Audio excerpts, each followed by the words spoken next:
तो hello guys, welcome back to the channel. भाई आज हम दोबारा बात करेंगे नितिन गडकरी जी के बारे में। इनका एक इंटरव्यू हुआ था एबीपी न्यूज के साथ, जिनके थंबनेल पे लिखा था शुद्ध इंटरव्यू। तो भाई आज हम देखेंगे उसी इंटरव्यू को और डिफाइन करेंगे कितना इसमें शुद्धता है और कितना इसमें मिलावट है। तो आओ यार शुरू करते बकचोदी विद्या, वो भी बिना किसी बकचोदी के। ARAI की रिपोर्ट लीक हो गई जिसमें कहते हैं कि माइलेज कम होती है, तब नितिन गडकरी जी ने मानी। ऐसा क्यों? पहली बात तो मैंने मानी है, जो बात बता रही है ठीक नहीं है। ठीक है, आप आप बताइए। पहली बात समझ लीजिए कि विषय टेक्निकल है। ठीक है, वाक्यों को छोड़ देना और एक आधा वाक्य खड़ा करके बात करना, नहीं ये आपकी इंटरव्यू थी। ये ठीक नहीं, ऐसा मैंने कहा नहीं। ठीक है, आपने क्या देखिए, कहा? मैं आपको समझाना चाहता हूँ। बोलिए। इथेनॉल की कैलोरिक वैल्यू और पेट्रोल की कैलोरिक वैल्यू में फर्क है। हर फ्यूल के कैलोरिक वैल्यू अलग अलग होती है। ठीक है, इन नेताओं में और बैंक एम्प्लॉय में ज्यादा डिफरेंस नहीं है। बैंक वाले जनता को घुमाते हैं और ये नेता लोग बातों को घुमाते हैं। इथेनॉल की कैलोरिक वैल्यू और पेट्रोल की कैलोरिक वैल्यू में फर्क है। हर फ्यूल के कैलोरिक वैल्यू अलग अलग होती है। ठीक है। ये आज तक रिकॉर्ड नहीं है कि नितिन गडकरी किसी भी सिंपल से क्वेश्चन का ना सीधा सीधा आंसर दे दे। एक ही क्वेश्चन को ना भाई 5 मिनट तक घुमाएंगे। कान सीधा पकड़ने की आदत नहीं है इनका, कान टेढ़ा पकड़ेंगे भाई ये। दूसरी बात, हाँ फ्लेक्स इंजन का मतलब ये होता है हाँ। कि जिसमें 100% पेट्रोल और 100% इथेनॉल डाला जाता है। जब गाड़ी चलती है हाँ तो उसका मतलब है वो इलेक्ट्रिक बैटरी चार्ज होती है। हाँ। फ्लेक्स इंजन में इलेक्ट्रिक बैटरी चार्ज होती है। मैंने इनका 2-3 पॉडकास्ट देखा जिनमें इन्होंने एक ही बात बोली है कि फ्लैक्स इंजन फ्लैक्स इंजन। भाई फ्लैक्स इंजन सिर्फ आपके पास है, जनता इतना अमीर नहीं है कि उनके पास फ्लैक्स इंजन हो। अगर इंडिया की जनता इतना अमीर होती तो घंटा उसको फर्क पड़ता है पेट्रोल के दाम बढ़ने से या घटने से। मेरे एक गाड़ी जो मैं इस्तेमाल करती हूँ वो पेट्रोल की है, और मैं आपको ये बताना चाहती हूँ 2023 के बाद खरीदी हुई, 2023 में खरीदी हुई गाड़ी है। मैं अज्यूम कर रही हूँ कि E20 कंप्लायंट होगी। सर, मेरी गाड़ी पहले मुझे एवरेज लगभग 10 से 11 दे रही थी सिटी के अंदर 10 से 11 का एवरेज दे रही थी। आज वो गाड़ी मुझे 7 की एवरेज दे रही है और मुझे समझ में नहीं आ रहा कि गलती कहाँ करी है हमने। वही ट्रैफिक है, वही रोड है। आपने एवरेज कैसे चेक किया? सर, हम तो माइलेज के हिसाब से ना, जैसे हमेशा चेक करते वैसे कैसे चेक करते हैं? तो आप मुझे, मेरा ड्राइवर ही चेक करके बता रहा है माइलेज। देखिए, हाँ आप कोई भी बात करनी है तो पूरे उसकी जानकारी ठीक है, लेकर आप technically बताइए सर। करें। हाँ पहली बात आप रही है, आपकी गाड़ी का इंश्योरेंस है, उसके लिए कोई प्रॉब्लम नहीं। आपके गाड़ी को कंपनी की गारंटी है, उसमें कोई फर्क नहीं है इथेनॉल डालने से।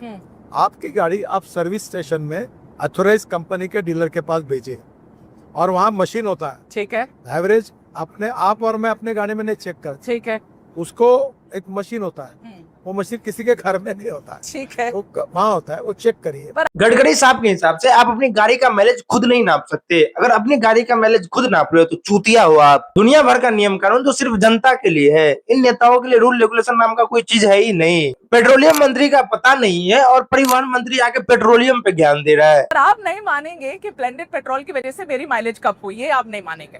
तब मानेंगे हाँ, जब आपके पास जाकर वो एवरेज मशीन में रिकॉर्ड आएगा, तब सच है। तब मानेंगे। अगर तुमको बातें घुमाना सीखना है ना, तुम नितिन गडकरी का 2-4 इंटरव्यू देख लो, तुम इतने टैलेंटेड हो जाओगे कि तुम सोच नहीं सकते।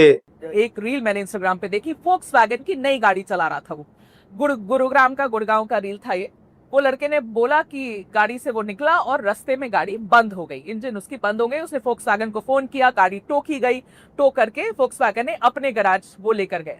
वहां पे लगभग 10 ऐसी और गाड़ियां थी जिसपे सेम प्रॉब्लम था। उसको बोला गया कि तुम्हारा फ्यूल पंप देखिए, उसमें प्रॉब्लम है और एथेनॉल की वजह से ये प्रॉब्लम हुई, उसको बताया गया। अब आप उसको क्लैरिफाई करिए।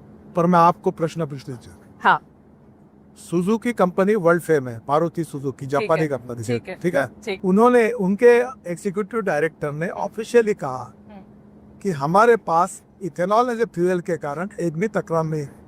इससे पूछा जा रहा है वोक्सवैगन के बारे में, पर ये मारुति सुजुकी के ऊपर ज्ञान दे रहा है।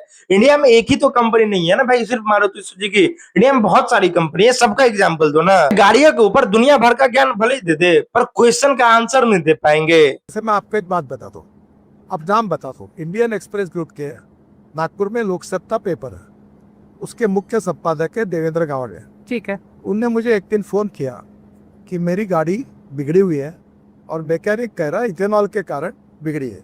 अब मैं नाम बता रहा हूँ आपको। फिर मैंने पूछा आपकी गाड़ी कौन से कंपनी की है? बोले जीप।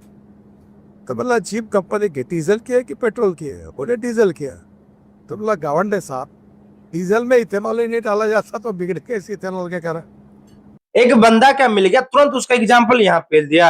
वहां इतने हजारों लोग वीडियो डाले इंस्टा पे, यूट्यूब पे, इनसे उसको कोई मतलब नहीं है। वो लोग हिंदुस्तान के नागरिक नहीं है भाई, जेल में डाल दो उसको, वो लोग देशद्रोही है। तो एक काम करिए कि जितने जितने लोग आपको मिलते हैं उनको कहिए कि आप डीलर के पास जाकर रजिस्टर करके उसका चेकिंग करके ठीक करिए। है। आपकी गाड़ी गारंटी पीरियड में है, आपका इंश्योरेंस आपके पास है, हाँ। और उसमें कुछ भी होगा तो कंपनी उसके लिए तो जिम्मेदार है। वाह गडकरी साहब, कितना बोझ हल्का करोगे अपना। एक तो आता जाता कुछ है नहीं, अगर मीडिया सामने से कुछ सजेशन दे रही है तो आप उन्हीं को बोलो कि भाई आप ये कर लो ना। फिर आप किस चीज के लिए हो भाई? अगर आप चाहते हो कि जनता ऐसा ही करे तो एक गाइडलाइन जारी कर दो ना, जनता ऐसा ही करेगी।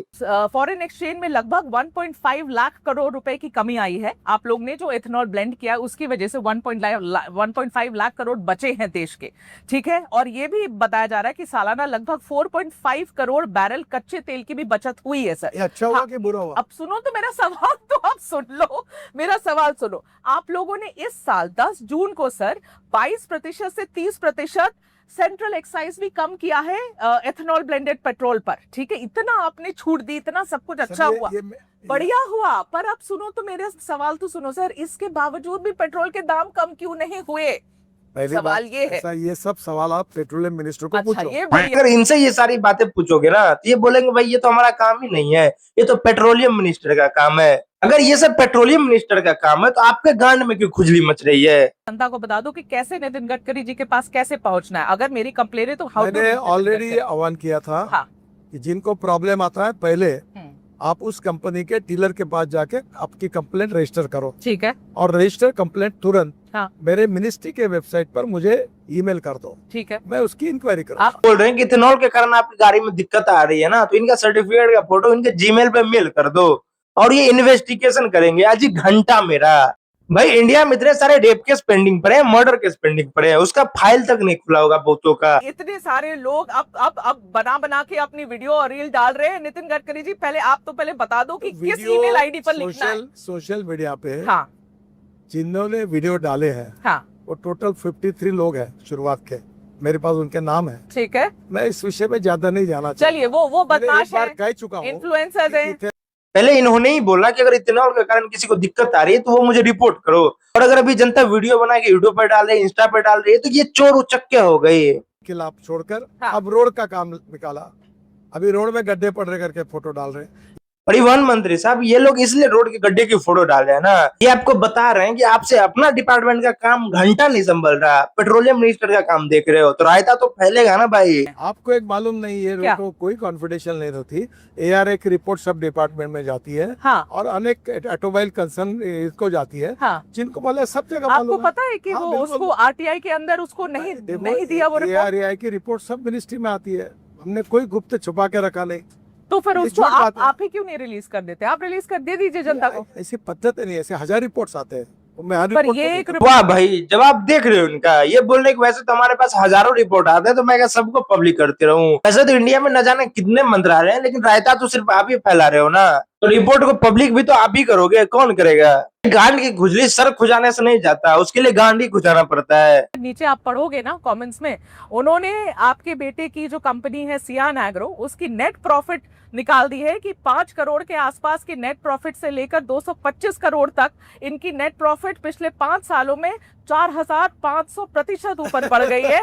ये भी वो कह रहे हैं कि आपकी कंपनी की रेवेन्यू 17 करोड़ से 510 करोड़ एक साल में बढ़ गई है। इसीलिए सवाल उठ रहे हैं। बात बताओ, हाँ अगर कोई बात झूठ बोलने से डिफेमेशन केस होती है, हाँ, आपने जो पढ़ा इसके ऊपर मैं आपके ऊपर डिफेमेशन केस भी कर सकता। कर सकते हैं, पहली बात, आप झूठ बोल रही है। यही अवेलेबल है। सोशल मीडिया का क्या रेफरेंस दे रही हो? अगर मीडिया नेता से सवाल पूछे तो नेता उस पर डिफॉर्मेशन का केस कर दे, अगर ना पूछे तो जनता बोले कि गोदी मीडिया है। मीडिया करे तो क्या करे भाई? वैसे इंडिया के नेता लोग में ना भाई बिहेवियर का बहुत इंप्रूवमेंट हुआ है। पहले कैमरे के पीछे धमकी देते थे, अब तो सरेआम डिफॉर्मेशन का केस का धमकी दे रहे हैं। वह जो सवाल भी ना पूछे इनसे। खैर, सवाल को डिफेंड करने का तरीका ना भाई थोड़ा सा कैजुअल है, इसको भी पूरा इंटरव्यू देखना है वो ABP न्यूज के चैनल पे जाकर देख सकते हैं। तो आज के लिए बस इतना ही। अगर वीडियो अच्छा लगा तो वीडियो को लाइक करो, चैनल को सब्सक्राइब करो। तो मैं मिलता हूं आपसे किसी और वीडियो में, तब तक के लिए बाय बाय।